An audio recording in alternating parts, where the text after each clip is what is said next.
अहमद की उम्र 16 साल थी जब उसने मुराद को पहली बार देखा।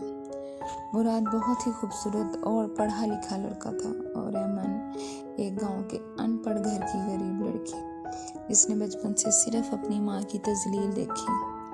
अहमद की 2 बहनें भी थी, लेकिन अहमद सबसे खूबसूरत थी, इसलिए उसके शराबी बाप को अहमद से सख्त नफरत थी। उसकी खूबसूरती की वजह से अहमद का बाप अपने तीनों बेटियों को घर में कैद रखता था। वो अपने रिश्तेदारों से भी नहीं मिलती थी। मुराद उसका चचाजाद था। अहमद ने अपने भाई से मुराद की बहुत तारीफें सुनी थी। उसे मुराद बिन देखे अच्छा लगने लगा था। मुराद एक बार अहमद के घर गया। खुशकिस्मती से उसका बाप घर नहीं था। उन दोनों ने पहली बार एक दूसरे को देखा और वहां से उनकी तकदीर का खेल शुरू हुआ। अब अहमद और मुराद अहमद की छोटी बहन के जरिए एक दूसरे को पैगाम पहुंचाने लगे और ऐसे ही दोनों को मोहब्बत हो गई। लेकिन हर कहानी का एक विलन होता है। उनकी कहानी का विलन था अदनान, जो कि अहमद के पड़ोस में रहता था। अदनान अहमद को पसंद करता था। जब अदनान को पता चला कि अहमद तो मुराद को चाहती है, तब उसे ये बात बर्दाश्त न हुई। वो सोचने लगा कि उन्हें जुदा कैसे करें। एक रात उसने किसी के हाथ अहमद को पैगाम पहुंचाया कि मुराद उसे आधी रात को मिलना चाहता है। अगर उसे मुराद से सच्चा प्यार है तो उसे आना होगा। मुराद को इस बात का इल्म ही न था। अहमद, जो कि घुटन की जिंदगी से निकलना चाहती थी और जानती थी कि मुराद ही उसे इस कैद से रिहा करवा सकता है, रात की तारीकी में अहमद मुराद को मिलने चली गई, जबकि उधर मुराद को कुछ पता ही न था। वो तो अपनी गहरी नींद के मजे ले रहा था।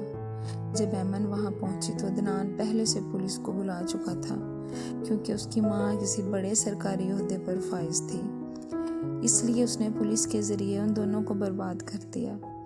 मुराद पुलिस को और अहमद को देख के घबरा गया। पुलिस मुराद और अहमद दोनों बेगुनाहों को पकड़ कर ले गई। पूरे गांव में बात आग की तरह फैल गई। फिर अहमद की बहनों और माँ का जीना और भी दुश्वार हो गया।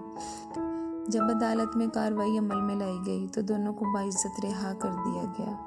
लेकिन चूंकि अहमद अपने बाप को बहुत अच्छे से जानती थी, इस वजह से उसने अदालत से दरख्वास्त की कि मुझे दारुल अमान भेजा जाए, मुझे घर में नहीं भेजा जाए।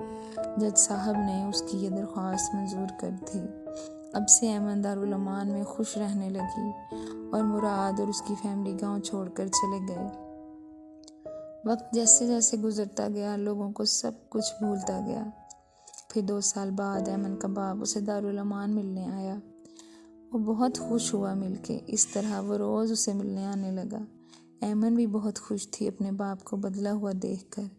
एक दिन अचानक अहमद के बाप ने अहमद को कहा कि मेरे साथ चलो, तुम्हारे भाई की शादी है, उसकी शादी पर तुम्हें लेके जाना है। जबकि अहमद के बाप के दिमाग में कुछ और ही चल रहा था। बेचारी अहमद अपने बाप का उसके लिए इतना प्यार देख के अपने बाप की असलियत को ना जान सकी और अपने कपड़ों वाला बैग लिया और अपनी बहनों के लिए कुछ फल लिए और अपने बाप के साथ चुपचाप चल दी। उसके बाप ने उसे रास्ते में कहा कि हमें खेतों की तरफ जाना है, वहाँ से उसके भाई को अपने साथ लेके फिर घर जाना है।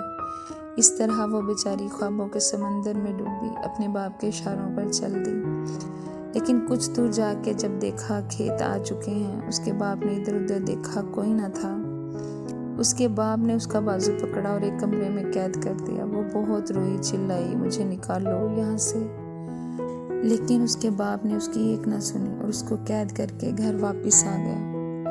घर आकर उसके बाप ने अपनी बंदूक उठाई और चुपचाप किसी को बगैर बताए खेतों की तरफ चला गया।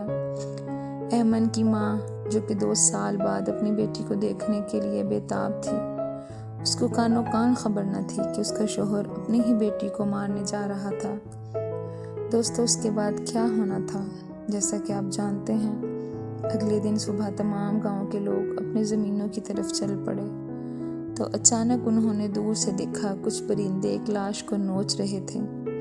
जब उन्होंने पास जाके देखा तो फौरन पूरे गांव में शोर मच गया कि ये अमन है। शोर इतना फैल गया गांव में कि खबर घर वालों तक पहुंच गई। लोगों ने अमन को गुस्ल देकर दफना दिया, जबकि उसका बाप, जो कि अपनी अना में था, उसने अमन की माँ को और अमन की बहनों को और अमन के भाई को, किसी को अमन का मुंह तक न देखने दिया। यूं ही कुछ अरसा गुजर गया। ऐमन की माँ अचानक फौत हो गई। मुराद को जब यह खबर पता लगी तब मुराद अंदर से टूट चुका था। वह रोज़ ऐमन की कब्र पर आता और अपने दिल की बातें किया करता था। वक़्त गुजरता गया, फिर मुराद ने भी आना छोड़ दिया। ऐमन की माँ की वफ़ात के बाद ऐमन की बहनें घर में बैठी बैठी बूढ़ी हो गईं। ऐमन के ख्वाबों की सज़ा उसकी बहनों को दी गई। ऐमन सिर्फ खुश रहना चाहती थी।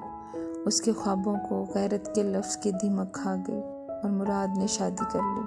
उसके बच्चे हो गए। वो हंसी खुशी जीने लगा।